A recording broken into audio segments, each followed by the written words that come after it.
Hello Star Wars fans, and welcome to my review of the Clone Wars Shaak T.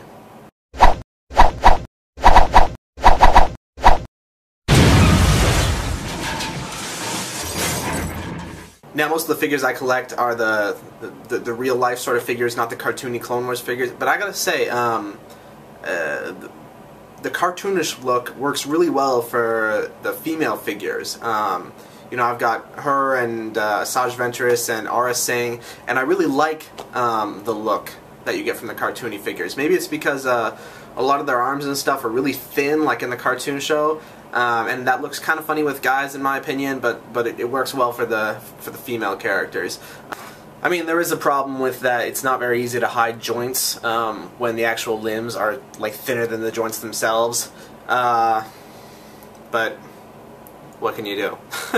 It's an art style choice. Anyways, on to the actual objective stuff about this figure. So let's start off with the articulation. That's always a good place to start. So she has a ball jointed head, although, well, I don't know. You can actually move it quite a bit, considering that there are the big head tails on it. So it's not too bad. You might just have to, you know, snap it over an arm to get her to turn all the way or something like that. But they're rubbery enough that that they can move around a lot. They're not like a hard plastic. Okay, then she has a ball hinged shoulder, elbow, swivel wrist. She swivels at the waist, and she has swivel upper legs, and then what's this? Ball hinged knees and no ankle articulation.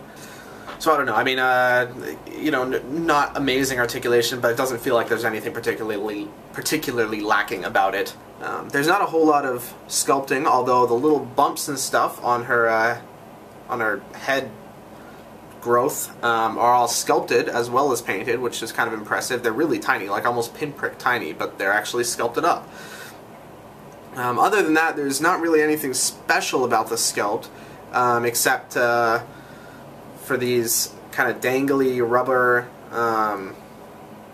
I don't know, like it's just like a scarf, but it's not a scarf. It's the Jedi scarf. They're textured well and painted very interestingly. Actually, you know, I love the Clone Wars paint because it's so bright and vibrant and cool. You know, she's very red. Her reds are red, and her blues are very blue, and these dangly pieces of fabric are kind of an orange with a shiny gold on top of it that looks really cool, actually. Yeah, orange and gold, red and gold, red and orange. I don't know, the colors are confusing me. But either way, it's this bright, cool color. Let's see, she comes with an accessory, her lightsaber, which is, I don't know, pretty bland, actually. I mean, the sculpt is just fine, you know, there's no, like, flaws or anything like that. Or maybe one little one, I don't know. But it's not painted at all. It's just one solid color, and there's definitely enough bumps on there to maybe put in a little more interest. But no big deal. Then she comes with the standard Jedi robe. So there she is with the Jedi robe on, and I have to admit, I really like the layering that's happening here. We have this Jedi robe cloth, which is pretty normal cloth that we see on, you know, all robes. And then you have this really cool cloth for her skirt. That's it's all wrinkly, and it's very soft and thin, and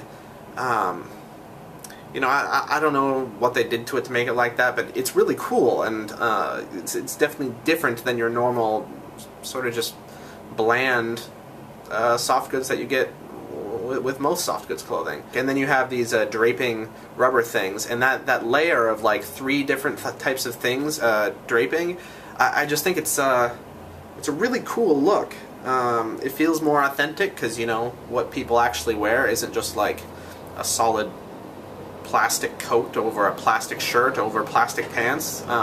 So it's kind of neat to see multiple different materials used. So all in all, she's a pretty good figure. I mean, she could have gone above and beyond if she had had some proper ankle articulation, maybe ball hinged legs, or at least a ball torso. But she's by no means a lacking figure. She's got like a really cool look, and you know that's gotta be true because it's coming from me, and I don't usually collect the Clone Wars cartoon figures. But I just couldn't pass her up. So I'm going to give her a 4 out of 5. You know, would have loved to give her a 5 out of 5, but it's not a perfect figure. It's just a good one. So, yeah, hope this review helped. May the Force be with you.